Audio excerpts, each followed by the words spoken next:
Hello, Internet. Hi, Internet. I'm Matt Haas. Here's another outrageous story. You are going to want to watch this the entire way through. And I'm going to try and get through it without commenting on those who are here live. But I love my live people. Hashtag replay. And then let me know what you think about this story. First, one relevant piece of detail I think I should get out of the way.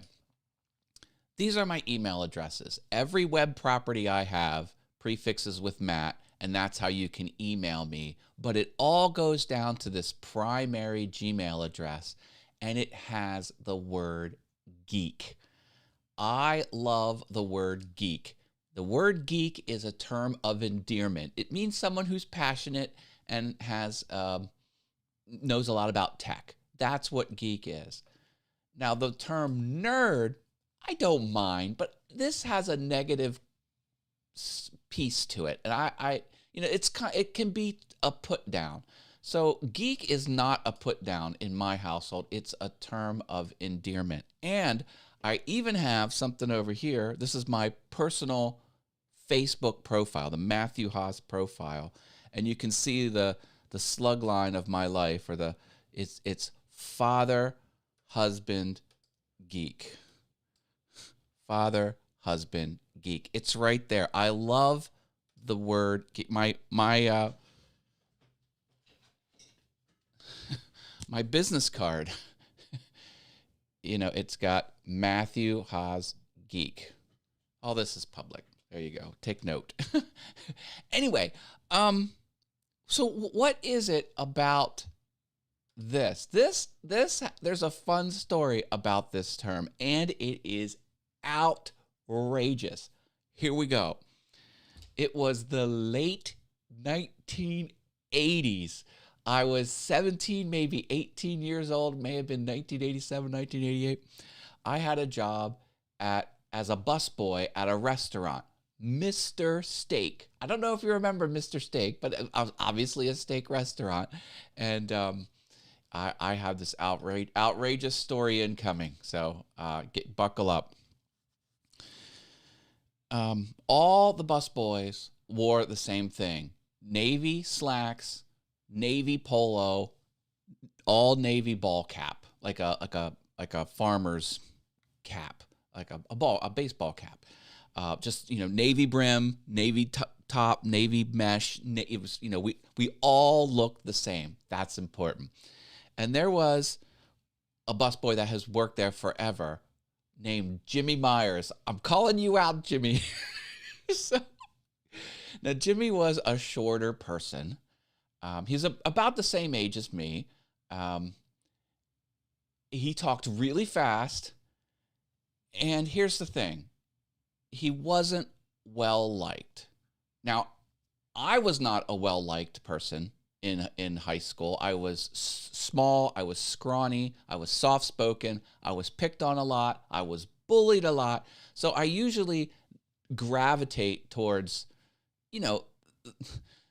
not the in crowd. So it would seem like I would be friends with this smaller guy who talked real fast. But here's the thing. He was annoying and he was an asshole. Like, he was a grade A asshole. He put digs into people. I guess he was overcompensating for some something in his life that was lacking. Maybe it was his short stature. I don't presume to know. But he would degrade. He would call people out. He would degrade people. He thought he ran the place.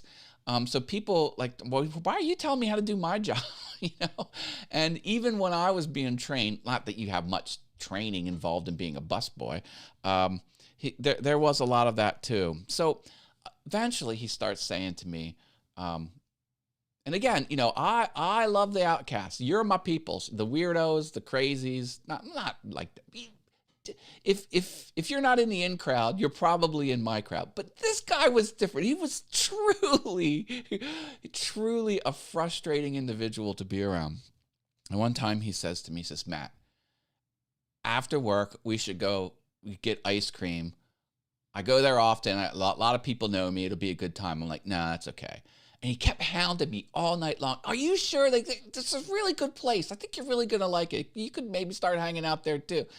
And he just kept hounding me and hounding me and hounding me. And I'm like, all right, fine, we'll go. Okay, let's go. All right, yeah, sounds like a good idea. I changed my mind. He's like, okay, great. So we go to this place called 3B's Ice Cream. 3B as in boy, 3B's Ice Cream. And it's a mom and pop shop. So we get there. It was only like the next town over. It wasn't far from the restaurant. And the place was hopping. Now, let me set the scene.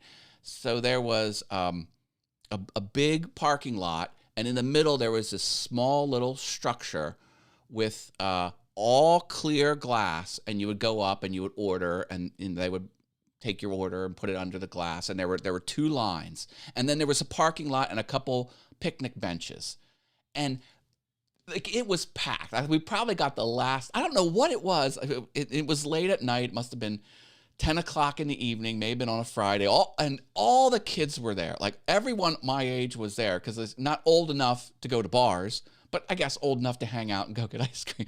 So people were like tailgating. So the trunk hatches were up, and they were leaning against their cars, and they were eating their ice cream. And then there were picnic benches. They were all full of people, and there were 2 lines of getting ice cream. And there must have been 12 people in each line, as you know, they would put their order in, get their ice cream, and then they would go back to their cars and eat it, or if there was a picnic bench. Packed. It was packed. So here Jimmy and I are walking up. We're dressed the same. We look identical, except he was a head shorter than I was.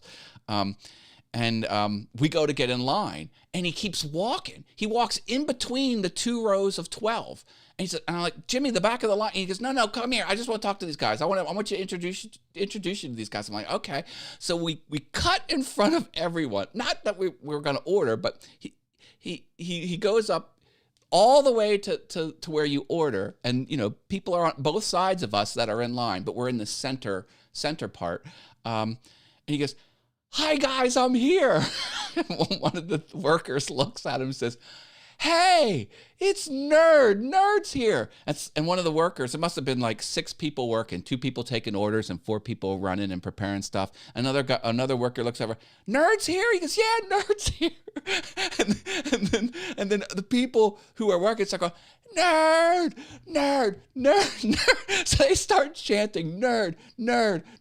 And then the people in line who don't even know Jimmy, no one knows me, they start going, nerd. And then the people at the benches started saying it. And the people who were waiting at their cars, they're all chanting nerd at the top of their lungs. I was taken aback. I was like, what the hell is going on? After all that settled down, I said, Jimmy, I'm like, what the F was that about? And he goes, oh, they're just my friends. We do that. It's what they do. It's all cool. I'm like, Jimmy, no. Jimmy, this is not good. Like, are you that blind? Like, what the hell happened? I couldn't believe it. I could not believe it. The whole place, nerd. It's just, oh, Jimmy fucking Myers. So there you go. Outrageous story. Unbeflippin'-lievable. True story. I can't make this up. It was a different time back in the late 80s. Whew. What do you think about that? Am I making this up? You let me know. I'm not making it up. It's a true story. Crazy stuff. All right. Take care, everyone. I love you. Bye.